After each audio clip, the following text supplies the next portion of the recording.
Wow. Woo, look at that lid.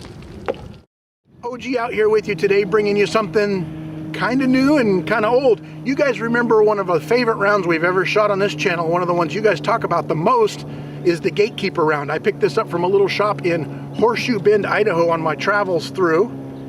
And I told the owner we were going to run a video on it. He didn't seem to care. This is one of the coolest videos. Don't you know who I am? Yeah, I did that.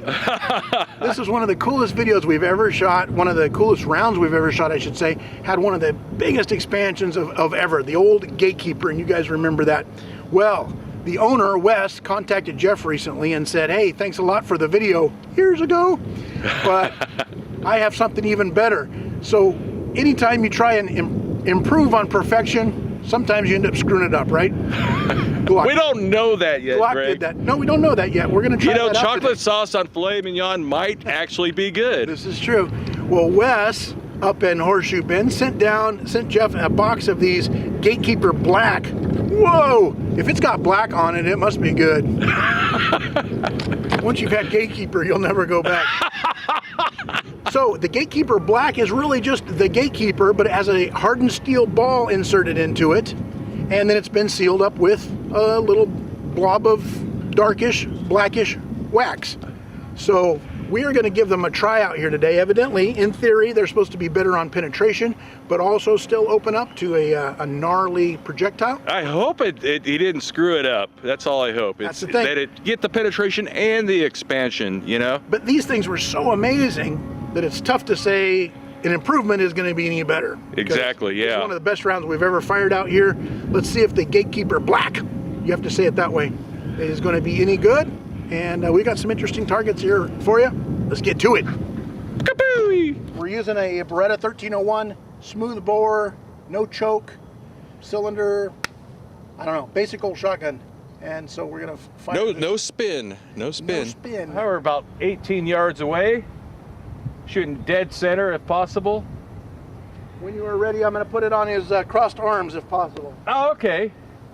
When you're ready. That is pretty much dead center. Okay, I'm ready. Here we go. Looks accurate. Functioned. Okay, you're gonna cut the wet catalogs open. Jeff's best thing for a Granger catalog is to shoot stuff at it. Shoot stuff at it. Yeah. Jeff's telling me in the slow motion that it was wobbling a little bit in the ass end. Yeah, yeah. So, but look at that hole still. Come on. It looked like it hit at an angle. It's like, oh man, it may not open, but if you look at the damage though, okay. What about the angle of the dangle, Jeff? That is a big hole. We just want to make sure we have no... Oh, it looks, there's signs of it expanding there. Yep, it did expand. This is chapter 1. It did not make it through chapter 2, but look at that. It still gave chapter 3 a big thump. A Jake Paul versus Mike Tyson kind of punch right there. Did you see that? That was the dumbest thing I've ever... Speaking of wet magazines, that was a wet magazine of a fight, huh? That was just so much hype. It's all hype, Jeff, and we're out here to determine today if this is all hype. There is the... That's kind of the Sabo. It kind of uses a non-discarding Sabo. Oh, but I'm seeing some... A friend of mine used one of these that hasn't, not the black one, the hunky version. Used it to take a deer with. He found out it can't dance. Yeah, but it sure took out a deer. It went right through the deer, and the exit hole was... Oh, yeah? You could put a golf ball through that thing. Wow, there is something brass or copper right here. Yep, and yep. It is, oh, boy. We're getting... Look at it. The anticipation is killing me. It got into the hazmat section here. I think we can probably skip ahead, OG. Your viewers have already skipped ahead using the...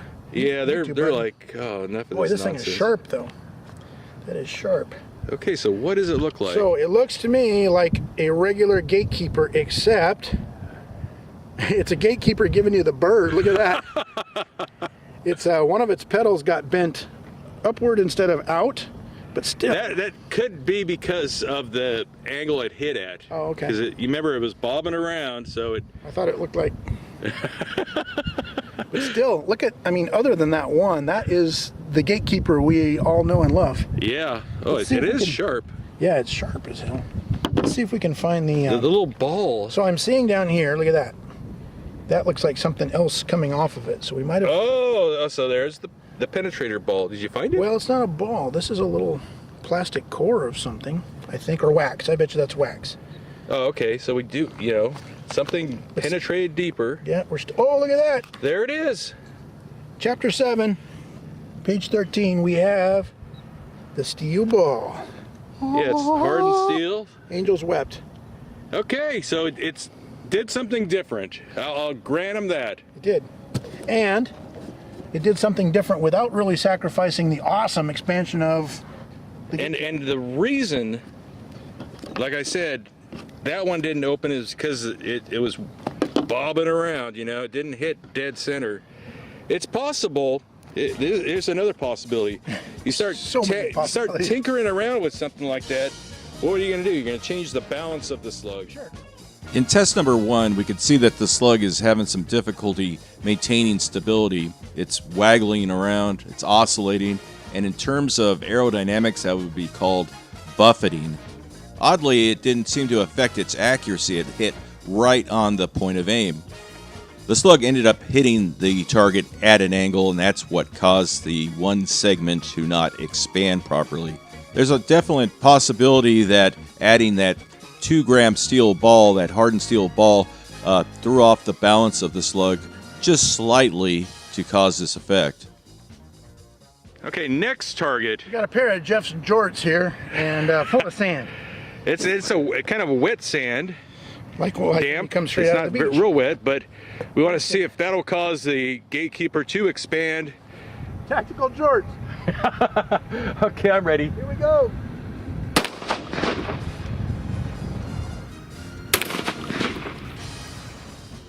Once again, we see the slug oscillating along. Imagine how fast that thing is actually oscillating. And again, no issue with the accuracy. It landed pretty much where Gregg was aiming. And it appears that we captured the slug inside our little sandbag there. Now, normally an expanding bullet, like a hollow point, really won't expand when it hits sand. It'll smash it, but it won't expand it like it would when it's hitting a wet, meaty target. Jeff puts the awesome back in oscillating. Look at that. It's like a dance. Go check out my OnlyFans finger fetish channel, by the way. Hey, so look. You can look at my fingernails and make comments about my fingernails there. Speaking of Jeff's fetish, look at this. Look at his jorts here, where we made a center punch, nice clean hole, kind of indicating that it did hit nose first. It did not. Was there the little ball didn't make it? Is that what you're saying? Nothing made it out the back. Okay, not even a little ball size hole. No balls in your jorts, Jeff. Okay, let's see if that caused it to expand or not. Okay, you can use this another day. Yeah, I'm gonna make some chaps out of it. You wear that to the beach. You never know what kind of attention you're gonna get. All right, let's get through this tactical sand here. Oh, wait a second. Ballistic sand. Oh, there it is. There it is. Look at that. Oh, wait a second. Ball intact. Now Oh, that's very unusual. I almost knocked it out with my finger, so it's not very intact, but look at the expansion of the Gatekeeper pedals. With freaking sand, it's still expanded. With sand, let me knock some of this out of here. So yeah, you got like a little ball flower. Yeah, That's the ball. How many times have I needed to shoot someone's tire out? I've lost count. Yeah, and this is the perfect round really when you need to rapidly inflate someone's tire, Jeff. Yeah. I think we're good. Okay, I'm ready. Here we go. Oh, look at that. I think we're good. Okay, I'm ready. Here we go. Oh, look at that. In this test, we had really wild stability. Again, miraculously, the accuracy was great. Now, the slug did penetrate both sides of the tire, but did not expand. Just not enough meat there to really cause that to happen. It made a nice cookie cutter hole. And even with a little bit of wiggle, oscillation. Prove that it is. This is the Sharpie width. Yeah. So it's almost the exact circumference of a Sharpie. That was pretty So you're not close. going to get a finger wiggle, but you're going to get a Sharpie wiggle. And that dumped the air right now. Yes, because as you guys already probably have seen, It spit air for a minute. The exit was a little more dynamic. It ripped through the little steel belted radials there. Gregg had a great idea. Shoot it with a normal Foster slug. Was that your idea? No, I'm sure it wasn't. I'm giving you credit for it. It was great. Yeah, standard Winchester X 1 ounce Foster slug. Let's put it at the 3 o'clock position on this tire and compare the holes. Okay, Foster slug versus tire. When you're ready. I'm ready. Here we go. Wow. We thought it'd be pretty interesting to see what a regular slug, also called a Foster slug or a rifled slug, what it would do to this tire. Punch right in here. Look at it. Much smaller hole. It's still a pretty good size hole. You can actually tell around the outside is more or less the diameter of the slug. It kind of stretches to go around the slug as it's passing through. But look at, here's a Sharpie. Same Sharpie that made it into that other hole easy would have to be shoved in here with some force. So Yeah, it's a bigger hole than I expected it to be. this one cookie cuttered the hole out of it. Right, Where yeah. you can see into the tire, and this one just more or less kind of squeezed its way through, which is what you expect on any kind of a bullet going through. Okay, yeah. And then here's your 1 ounce lead slug exit hole.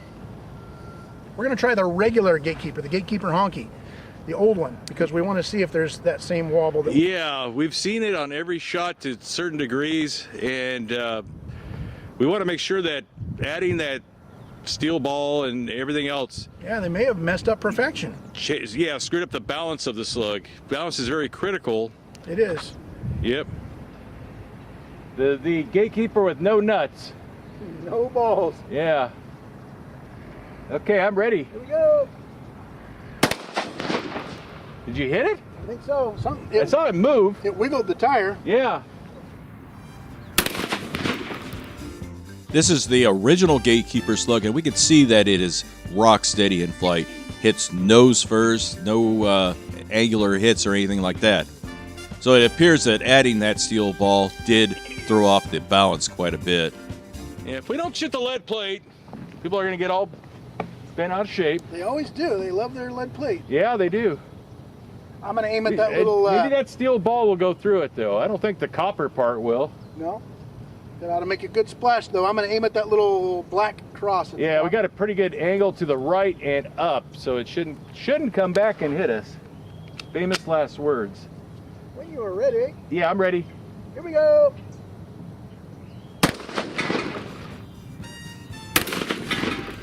Now this Gatekeeper Black tried to make a liar out of me. It was absolutely rock steady in flight. This one is just an exception. The other previous 4 or 5 shots have all oscillated quite a bit, but for whatever reason, this one flew really well. Now, did that steel ball penetrate the famous lead plate? Let's find out. I was aiming for the X, hit a little bit low, made That's a big pretty old, close. big old mangly. Well, yeah, about 315, 310. Big old mangly hole here. But if you look, if you get your little pocket camera down here and look up in there, there is a little mark where you can see that the little silver ball hit. Yeah, And bounce back out. Yeah, a little shiny part, right?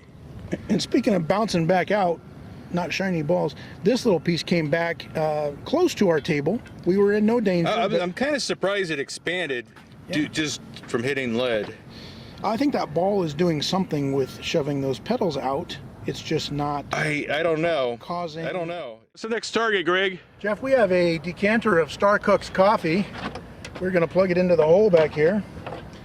Jeff found this lovely, I won't tell you where Jeff found this lovely I don't know if I was supposed to take it or not. Let's just say canister. that. Look, it actually works. Starbucks green, and actually it's just about the same consistency as Starbucks coffee. Just a little Same bit cheaper. color. A little bit cheaper. We're going to shoot the Benelli, this is a Benelli, Yeah. with a rifled choke. Yeah. Choke. Sometimes people ask us to shoot stuff through a rifle choke. does not- One thing we've learned is rifle chokes are don't do much. They don't make it shotgun into a rifle. It doesn't provide enough spin for like a copper solid Sabo round or something like that. Yeah, just a little bit of spin. Yeah, it might help with Foster slugs or just slugs like this. I don't know. Wow. Woo, look at that lid. Holy shit. That was pretty good. That lid went 30 feet in the air. That was worth it. Hope my wife agrees.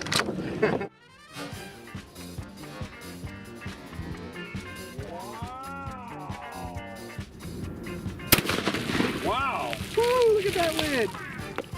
Now, it certainly appears that using the rifle choke can only help. That little bit of spin definitely buffers out any of that oscillation.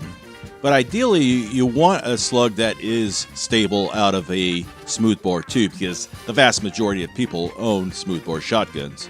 I got to say, that was some impressive energy dump on that coffee urn. You know, that was a lot more exciting than I ever imagined. It should be. It really, Yeah. two guys entertained out in the field with a exploding coffee urn. It blew the plastic base off and shows the flux capacitor down below. I originally thought this was a slug hole. Jeff, being a coffee urn expert, said, no, that's where the little tap used to go. So blew that out. Completely blew off those legs. That's cool. But look how it ripped this aluminum right down the center. It's pretty good. It did hit high. That's the mermaid or angel or something that I was aiming for. Yeah, just a little tiny bit high. So the Hit right on the rifling didn't make it more accurate, but again, we don't know where that thing's shooting at either. But look at this. Look at the back hole here where it tried to get out. Look at the little teeth marks. Ding, ding, ding, ding, ding, ding. Oh! We thought it escaped, folks, but look what we found in the bottom. We found an almost. See, that's the normal kind of expansion of those Yeah, things. almost. Now, I remember our old gatekeepers, though, being perfect every single time. Like, not even these Yeah, weird well, ones. there were slight variations depending on the density of the target we were shooting As long at. as they were perfect. They were perfect every Like time. the silly putty caused it to bend back more or something. Okay. But this one hit very light aluminum and then water, and only bent one of these, well, maybe two of these back just a little bit, but that is some pretty damn good expansion right there. Yeah, yeah. It's just crazy that it left that kind of marks right there. Look where the It teeth. tried to bust through that. Trying to push through that water really slows it down. Look what's in there. But the teeth of that thing tried to get through right there. What really surprised me was the hydrostatic. The force slamming it into the table broke the table some more, but broke all the base of that thing. Yeah.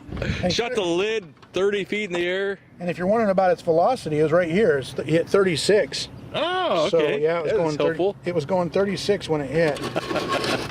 Well, we got rid of your coffee urn for you. Yeah, I gotta figure out what to do with that so my wife doesn't see it. I hope it was broken. Take it over and leave. No, she needed this for the Christmas dinner. Oh no, Actually, this will make a nice helmet, Jeff. Stop it. All right, next target, armor piercing capabilities. So yeah, we have a ballistic milk jug tipped upside down with its bunghole facing out.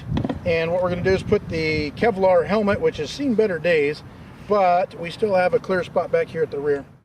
Now, in this test, we're going to see how the Gatekeeper Black functions out of a fully rifled shotgun.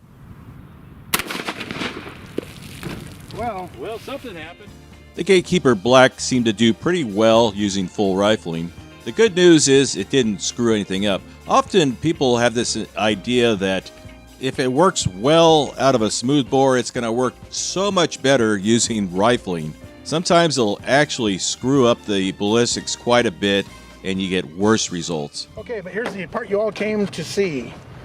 It hit where we wanted it to. Again, accuracy is crazy on these things. The wad's sticking out of the bag. Before we go any further, there is a big giant bulge inside, but no pass-through. This is an old round from something else. Yeah, not even. It was up here. Yeah, we had a little patch there that was still shootable. But I don't think The that helmet still stops it. I don't not think that compromised. steel ball. There's something up in here that came through the Kevlar, but I don't think that's the steel ball. Okay. And then back here, check this out. I don't think you're gonna pull that out, or maybe you will. Oh, okay. The wad is stuck to the copper core this time. So Wait, that. oh, wait, it that did was not a- expand. Hold on, check that out. That's a little plug of this plastic green material here. That's kind of like it did to the tire, you know. Yeah. It's like a hole puncher. But look at that. It folded the pedals in on the ball this time, so it was not. That was not the ball punching through. Yep. When you are ready, Yep, I'm ready. here we go. Yikes. Here we go. Yikes. Now again, we're using the smoothbore and the oscillations have returned. And it actually baffles me that it still remains accurate. Usually when it oscillates like that, it'll cause it to veer off course, up or down, left or right, or something like that. It didn't seem to really affect the accuracy at all. Now at longer ranges that might actually be more apparent, but honestly these are really not designed for long range shots. But my friend Leon did get that deer shot at 50 yards using just a regular Gatekeeper, and got a heart and double lung shot in that. So it was very accurate at that range. Okay, ballistic jelly out of this smoothbore still. When you are ready, here we go.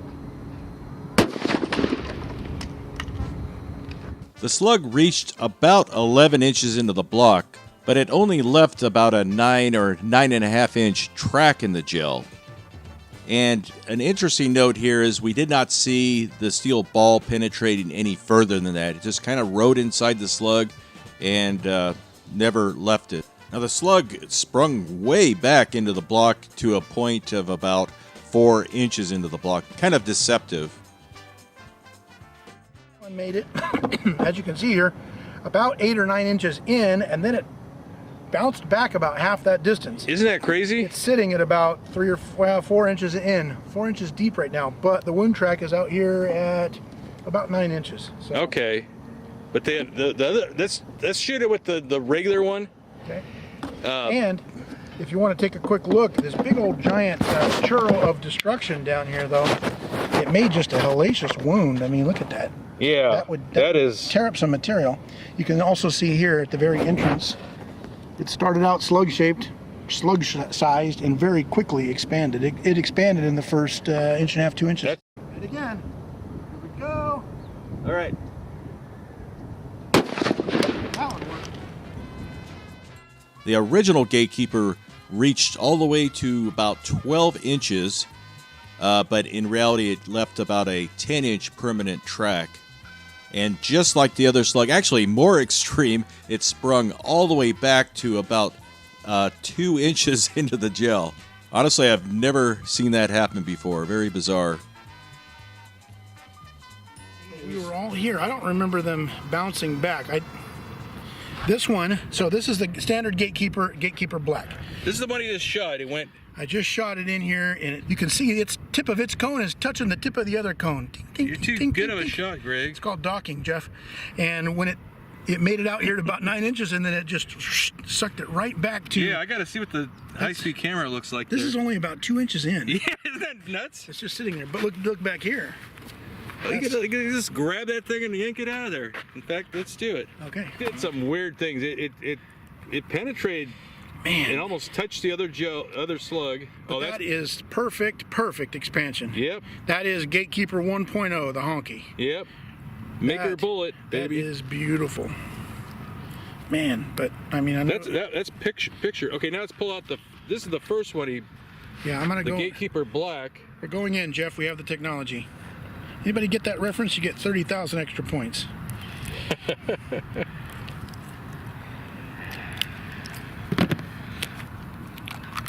Oh, look at that. These things are sharp. I'm kind of hesitant They really are. to go grabbing at them. The corners are really will cut you. Oh, that's a perfect one too. Now this one had a ball in it somewhere. Yeah, I don't know where the ball is. If we look, it's probably in there somewhere. And all the wax and. Hold on a second. I think I see the ball. Hold that one for a second. You got yourself a nice little pair of earrings, Jeff. Yeah, Brianna can make a. Or I just wanted to show you guys the OG's Danger Show sweatshirt here. Keep those. Gosh. Keep those. I think. I see where the ball is. Yes, we have a ball. Look at that. So all the wax and ball didn't screw up the normal operation of the Gatekeeper, fortunately. So. No, not really. Okay, Looks like one expanded a little more than the other. Gears. Maybe because with that added weight, the velocity decreased a little bit. Yeah, you had more weight. If you're using the same powder load, the velocity is going to be that much lower. Possible. And so it's all about the velocity these days. Yeah. Yeah. Well, these things are fun to shoot, no matter what. They are still, even with the ball. It's always a good day when you can hit the target, right? Yeah, even with the ball, they are still an impressive round. I still don't know what if the ball is doing anything, though. If it were me, for my Gatekeeper dollar, I'd probably just buy the originals because they always work. Yeah. That one doesn't suck though. It just had that weird wobble, which Yep. oddly did not really affect the accuracy, even at 18 yards or whatever. Well, thanks again to Wes up in Horseshoe Bend, Idaho. I'll be passing through in the next couple of days. Thanks for sending these out again. These things are awesome. They continue to be awesome. This was one of the favorite shells we've ever shot on this channel. Yeah, yeah. And like I said, does adding the ball to it, is it like putting I don't know, pineapple on your pizza? Yeah. Oh, I think he said they're going to be coming out in 20 gauge. Okay. People always, they think that 20 gauge recoil is less, so their wife. Oh. But you're still shooting a 1 ounce slug at a certain velocity. Yep. And the gun weighs about a pound less than a 12 gauge, so that recoil is actually worse with a 20 gauge. That's true. Yeah, except the holes are yellow. That's about the only thing. Yeah, for some reason they think the recoil is less. But, yeah. Let's not, don't demean your wife. She can handle a 12 gauge. Her boyfriend showed her how to shoot it, so it works out good. But yeah, these are excellent for new shooters, female shooters. Okay, that wraps it up. And, well, let me wrap it up with this. If we get asked all the time what we use for home defense, I always say that I would use a standard Foster 1 ounce slug in 12 gauge. This is about the only of the boutique rounds that we shot out here on the show that I would consider. This thing is just always impressive. So yeah, that is. It's very consistent, well made. It's a precision CNC made by Maker Bullets. Yeah. They have a different name for it, but way to go, Idaho. Yeah. All right, thank you very much for watching. Hope you guys liked it as much as the first one. Go ahead and pause this one while I'm still talking and go back and watch the first Gatekeeper round. All right, thanks everybody.